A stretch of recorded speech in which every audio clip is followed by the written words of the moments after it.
Hello दोस्तों, आज की वीडियो में हम बात करेंगे सॉलिड वायर और स्टैंडर्ड वायर में क्या अंतर होता है और इनका उपयोग हम कहाँ कहाँ करते हैं और इनमें कौन कौन सी खूबियाँ होती हैं, कौन कौन सी खामियाँ होती हैं। आज के इस वीडियो में हम सारी चीज़ों पर डिस्कस करेंगे। तो नमस्कार दोस्तों, मेरा नाम है विपिन कुमार और आप देख रहे हैं EMF ज्ञान अकेडमी।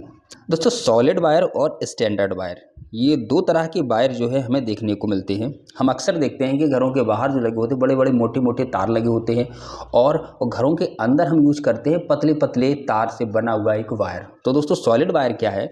सॉलिड वायर एक ऐसा है कि ऐसे मान के चलें, एक हमारे पास एक मोटा सा एक वायर है इस तरह से, और उसके ऊपर इंसुलेशन किया गया है, उसके ऊपर इंसुलेशन किया गया है। इस तरह के वायर को हम जो है सॉलिड वायर कहते हैं। जैसा कि आप स्क्रीन पे देख रहे हैं, ऐसे वायर को हम सॉलिड वायर कहते हैं। और स्टैंडर्ड वायर वो होता है जिसमें बहुत सारे मल्टीपल वायर्स इस तरह से होते हैं। डायामीटर भले ही इनका सेम हो लेकिन इनके अंदर जो वायर होता है वो मल्टीपल होते हैं। यदि सॉलिड वायर की हम बात करें तो जो सॉलिड वायर होता है सिंगल कंडक्टर होता है, और यदि स्टैंडर्ड वायर की बात करें तो इसके अंदर मल्टीपल कंडक्टर होते हैं, छोटे छोटे मल्टीपल कंडक्टर होते हैं। तो दोस्तों, ये होता है हमारा सॉलिड वायर और ये होता है स्टैंडर्ड वायर। अब इनमें यदि हम बात करें तो सबसे पहले बात करते हैं फ्लेक्सिबिलिटी की। यदि सॉलिड वायर की फ्लेक्सिबिलिटी की बात करें तो इसकी फ्लेक्सिबिलिटी बहुत कम होती है। फ्लेक्सिबिलिटी मतलब लचीलापन इसमें बहुत कम होता है। यदि हम इसको बार बार एक ही जगह मोड़ते हैं या टर्न देते हैं तो ये जो है क्रैक हो सकता है, ख़राब हो सकता है।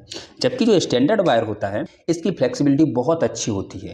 दोस्तों, स्टैंडर्ड वायर का उपयोग हम अधिकतर घरों की वायरिंग के लिए करते हैं, क्योंकि दोस्तों घरों में वायरिंग करते हैं तो बहुत जगह एल्बो हमें लगानी पड़ती है और वहाँ पर बहुत जगह टर्न देना पड़ता है। इसलिए हम स्टैंडर्ड वायर का उपयोग हम सबसे ज़्यादा घरों में करते हैं, जबकि सॉलिड वायर का उपयोग जो है आउटडोर में इनका उपयोग करते हैं। यदि दोस्तों हम वेदर कंडीशन और एंटी करोजन और लो कॉस्ट के बारे में यदि हम बात करें तो हमारा जो सॉलिड वायर होता है वो सबसे बेहतर होता है। वेदर कंडीशन में क्या होता है, क्योंकि इसके अंदर एक ही वायर होता है, सॉलिड वायर होता है तो इसके अंदर एक ही वायर होता है। इसके बाहर इसमें जो रेजिस्टेंस है, वेदर रेजिस्टेंस बहुत अधिक होता है। क्योंकि दोस्तों यदि हम स्टैंडर्ड वायर की बात करें तो इसमें मल्टीपल वायर होते हैं, इनके बीच में एयर गैप होती है और इस एयर गैप होने की वजह से यहाँ पर कोरोजन हो सकता है। लेकिन दोस्तों सॉलिड वायर में ऐसा नहीं होता है, क्योंकि ये सॉलिड होता है और बीच में किसी भी तरह का एयर गैप नहीं होता है। तो वेदर रेजिस्टेंस बहुत अच्छा होता है, एंटी कोरोजन बहुत अच्छा होता है क्योंकि एयर गैप नहीं होती है। दूसरा लो कॉस्ट, ये हमें सस्ता मिलता है क्योंकि इसकी जो मैन्युफैक्चरिंग कॉस्ट है वो बहुत कम होती है स्टैंडर्ड के मुकाबले। दोस्तों, इसकी जो मैन्युफैक्चरिंग होती है वो नॉर्मली एक कंडक्टर होता है और उसके ऊपर हमने इंसुलेशन लगाया हुआ होता है। जबकि स्टैंडर्ड जो वायर होता है इसकी मैन्युफैक्चरिंग कॉस्ट बहुत अधिक होती है, क्योंकि इसमें मल्टीपल कंडक्टर को हम ट्विस्ट करते हैं और उसके बाद उस पर लेमिनेशन करते हैं। तो इस तरह से ये काफ़ी हाई कॉस्ट हो जाती है और ये काफ़ी लो कॉस्ट होती है अकॉर्डिंग टू स्टैंडर्ड वायर। अब यदि हम इस यूज की बात करें तो दोस्तों इसका हम उपयोग सबसे ज़्यादा आउटडोर में करते हैं और स्टैंडर्ड वायर का उपयोग सबसे ज़्यादा हम इंडोर में करते हैं, क्योंकि इंडोर में ये सबसे बेहतर काम करता है। और जबकि आउटडोर में हम इसलिए करते हैं क्योंकि ये वेदर रेजिस्टेंस बहुत अच्छा होता है, इसका एंटी कोरोजन बहुत अच्छा होता है और थोड़ा कॉस्ट भी इसकी कम होती है। अब दोस्तों हम इसमें बात करते हैं स्किन इफेक्ट क्या होता है। दोस्तों स्किन इफेक्ट क्या है? स्किन इफेक्ट हर वायर के अंदर होता है, भले ही वो स्टैंडर्ड हो या सॉलिड हो।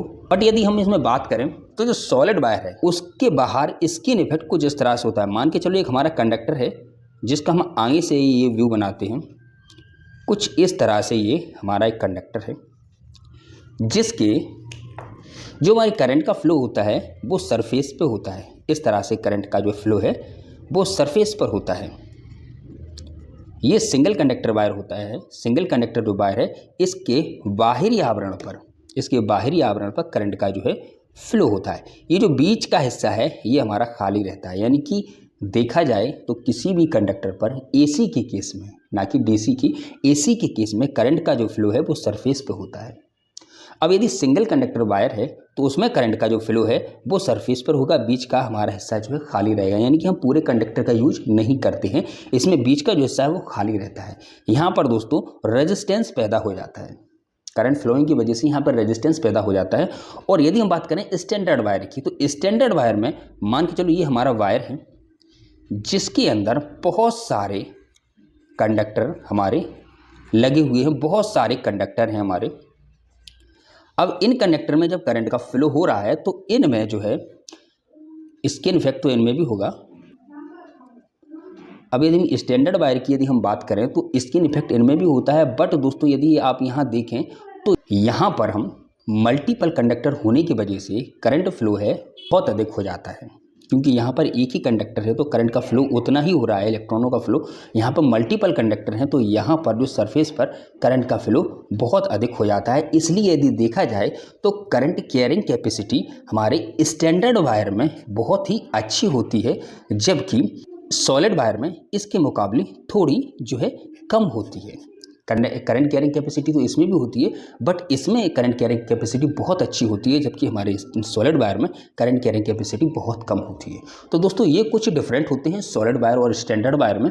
तो दोस्तों आई होप यू आपको ये वीडियो पसंद आया हो। वीडियो पसंद आया वीडियो को लाइक करना, चैनल को सब्सक्राइब करना। Thank you for watching.